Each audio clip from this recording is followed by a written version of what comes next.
la majestueuse ville de Jérusalem à l'apogée de sa splendeur. Au cœur de la ville se dresse un grand temple, une structure unique, construite en pierre, en or et en matériaux précieux, étincelant au soleil. Ce temple, dédié au Dieu unique d'Israël, est devenu un symbole à la fois de la grandeur religieuse et de la puissance politique, unissant sous son toit tout le peuple israélien. Des milliers de pèlerins venant de toutes les régions du pays cherchent à voir ce miracle architectural, érigé sur l'ordre de l'un des souverains les plus célèbres, le roi Salomon.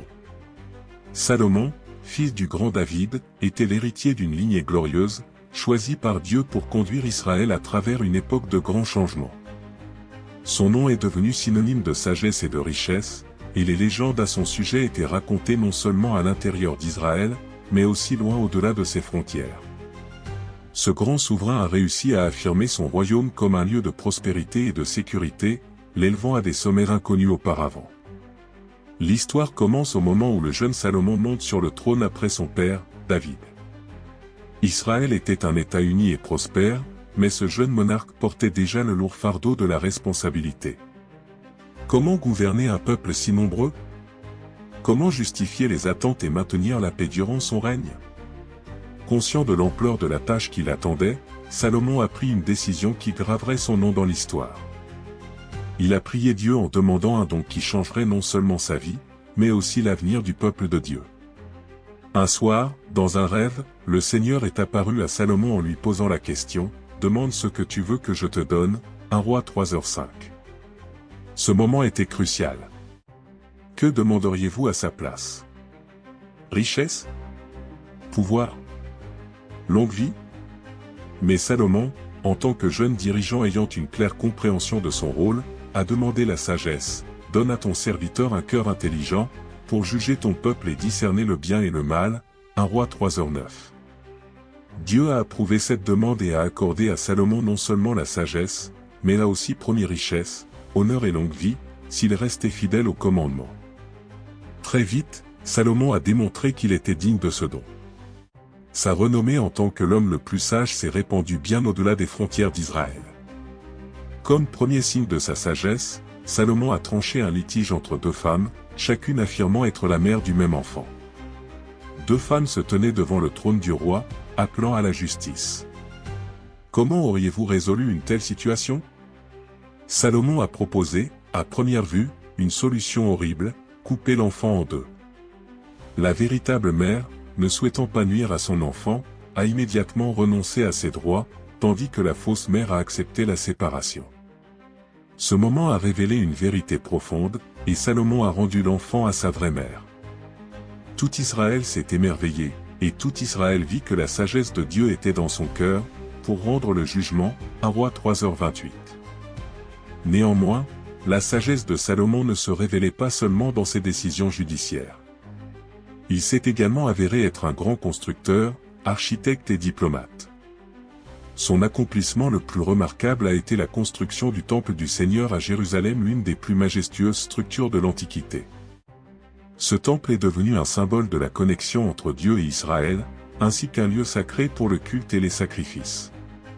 Salomon souhaitait que son règne soit mémorisé comme une époque de paix et de prospérité. Imaginez à quel point le règne de ce grand roi était majestueux.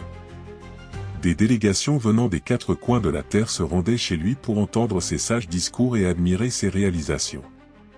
Même la reine de Saba, souveraine de lointaines terres du sud, est venue vers Salomon, lui posant des questions complexes. Éblouie par ses réponses et la magnificence de sa cour, elle déclara, « La renommée que j'ai entendue de toi dans ton pays ne correspond pas à la sagesse que je vois ici. » 1 Roi 10, 6-7. Cependant, alors que tous admiraient la sagesse de Salomon, lui-même ne réalisait pas que des nuages sombres commençaient à obscurcir son avenir radieux. Salomon, ayant reçu la bénédiction de Dieu comme personne d'autre, commença à étendre ses possessions et à renforcer le royaume d'Israël. Il n'était pas seulement un dirigeant sage, mais aussi un stratège prévoyant. En scellant des alliances matrimoniales avec les filles de dirigeants étrangers, il créait des alliances renforçant la sécurité et assurant la prospérité du pays. À première vue, ces mesures semblaient couronnées de succès, mais s'étiez-vous demandé quelles conséquences spirituelles pourraient découler de décisions apparemment légitimes? Salomon, désireux de renforcer son pouvoir, commença à épouser des femmes pratiquant d'autres croyances et adorant des dieux étrangers. Ses épouses, y compris une princesse égyptienne, apportèrent avec elles leurs coutumes et leurs croyances. Bientôt, Salomon commença à construire des autels pour leurs dieux, tentant de plaire à ses épouses. Il pensait pouvoir garder le contrôle, pensant que sa sagesse le protégerait des erreurs. Cependant, il commença à oublier ce qui était le plus important, sa fidélité au Dieu unique d'Israël. Imaginez comment ce grand roi sage, qui avait reçu le don de la sagesse divine, sombrait lentement mais sûrement dans l'idolâtrie. Malgré les avertissements des prophètes, Salomon ne les écoutait pas. Finalement, son cœur commença à s'éloigner du Seigneur, et il devint vulnérable face aux tentations du monde extérieur. Au début de son règne, Salomon ne remarquait aucun mal dans ses décisions. Il était convaincu que la sagesse que Dieu lui avait donnée l'aiderait à trouver l'harmonie entre ses propres désirs et le service du Créateur. Cependant, avez-vous déjà remarqué à quel point de minuscules compromis peuvent au fil du temps se transformer en erreurs graves? Cela s'est exactement produit avec Salomon, ces petits écarts par rapport à la véritable foi, qu'il expliquait d'abord par des nécessités politiques, ont rapidement dégénéré en idolâtrie ouverte. Au départ, ces femmes prenaient simplement le temps de prier leur Dieu dans des coins isolés, mais bientôt, Salomon commença à élever des temples et des autels pour ces divinités étrangères directement sur la terre sainte d'Israël. En conséquence, en observant le comportement de leur roi, le peuple commença également à se détourner progressivement de la véritable foi. Il est incroyable de constater à quel point des figures puissantes peuvent influencer les masses, même sans se rendre compte de leur impact. Salomon se révéla être un prisonnier des désirs mondains. Son aspiration au luxe, à la richesse et au plaisir obscurcit les principes moraux divins qui étaient à la base de son règne. Il accumulait de l'or et des bijoux, construisant de magnifiques palais, accueillant des invités sans fin venus de loin, qui apportaient avec eux des dons généreux, ce qui n'a fait qu'aggraver son vanité. Le roi, qui était à l'origine célèbre pour sa modestie et sa sagesse, commença progressivement à se concentrer sur son pouvoir et sa gloire. Cependant, un conflit intérieur a commencé à le ronger de l'intérieur.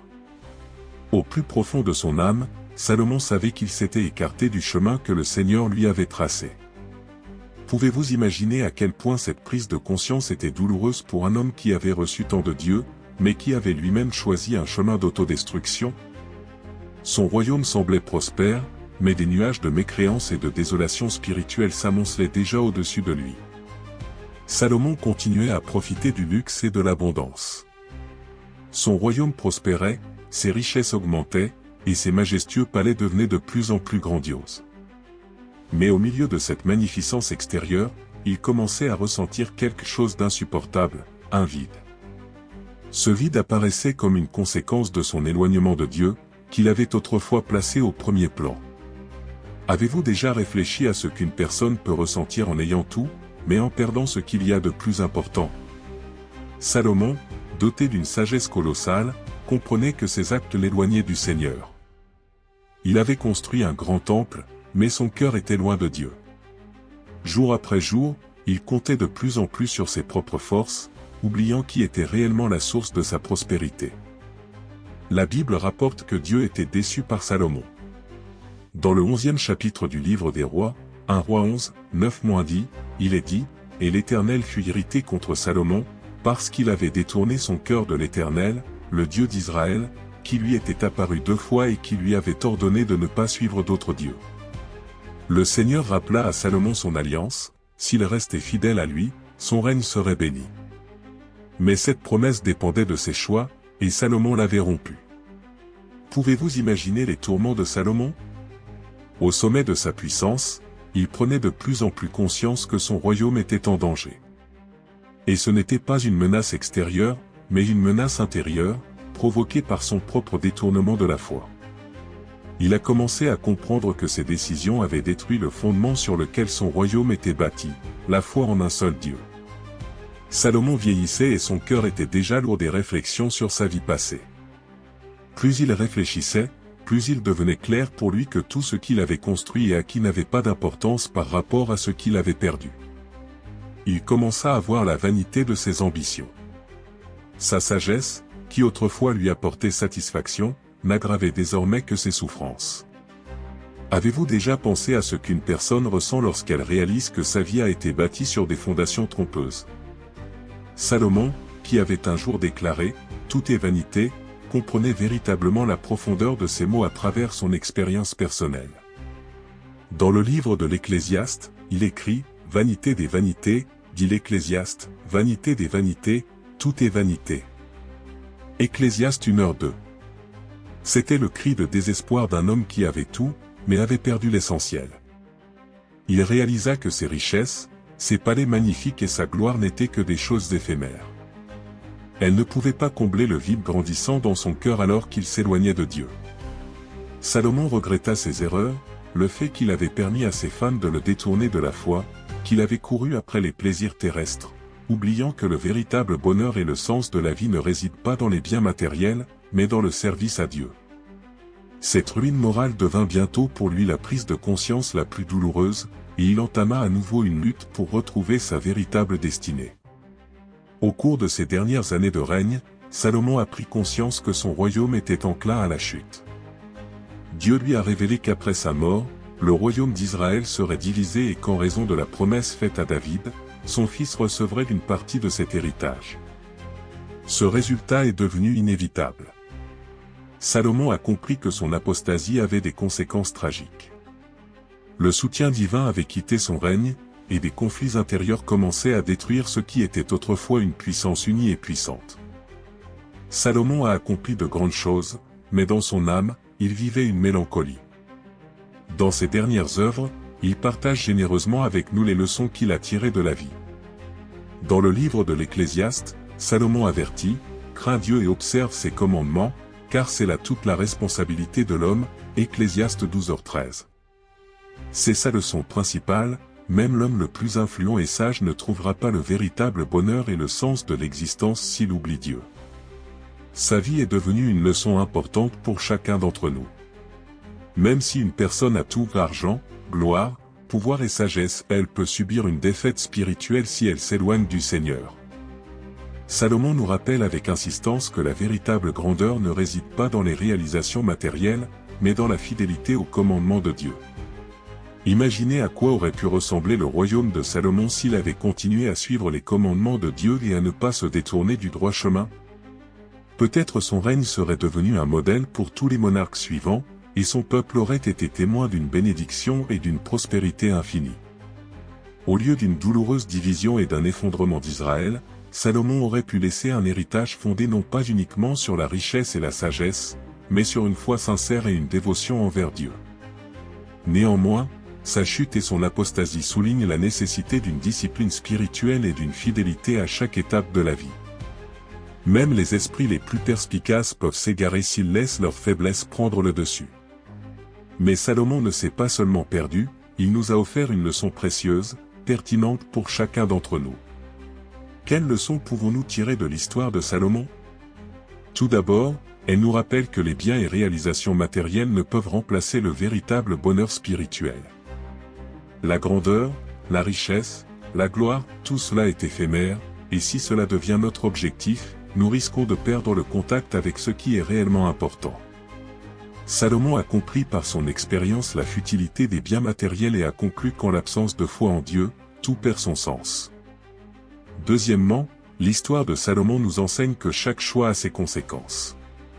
Ses décisions, liées au culte de dieux étrangers et à la création d'alliances politiques, ont détruit son état spirituel et ont finalement conduit à la division de son royaume. On ne peut qu'imaginer comment ces concessions, apparemment insignifiantes, ont pu entraîner de telles conséquences graves. Mais la leçon principale ici est l'espoir de la rédemption. Malgré ses erreurs, Salomon n'a pas perdu la possibilité de se repentir. Ces dernières paroles dans le livre de l'Ecclésiaste parlent d'un homme qui a réalisé ses erreurs et qui souhaite préserver les autres, craint Dieu et observe ses commandements, car c'est là toute la responsabilité de l'homme, Ecclésiaste 12h13. C'est un grand rappel que tant que nous sommes en vie, nous avons toujours la possibilité de revenir à Dieu, de repenser nos priorités et de choisir le bon chemin. Ainsi, en vivant dans un monde plein d'épreuves et de tentations, nous pouvons choisir entre un succès temporaire et une sagesse éternelle. Avez-vous déjà réfléchi à ce que pourrait être votre avenir si chaque choix que vous faisiez était basé sur la fidélité aux commandements de Dieu? Comme Salomon, nous sommes tous susceptibles de faire des erreurs, mais si nous restons ouverts à la guidance divine, nous avons une merveilleuse opportunité de trouver le bon chemin. L'histoire de Salomon est un reflet de l'histoire de chacun d'entre nous.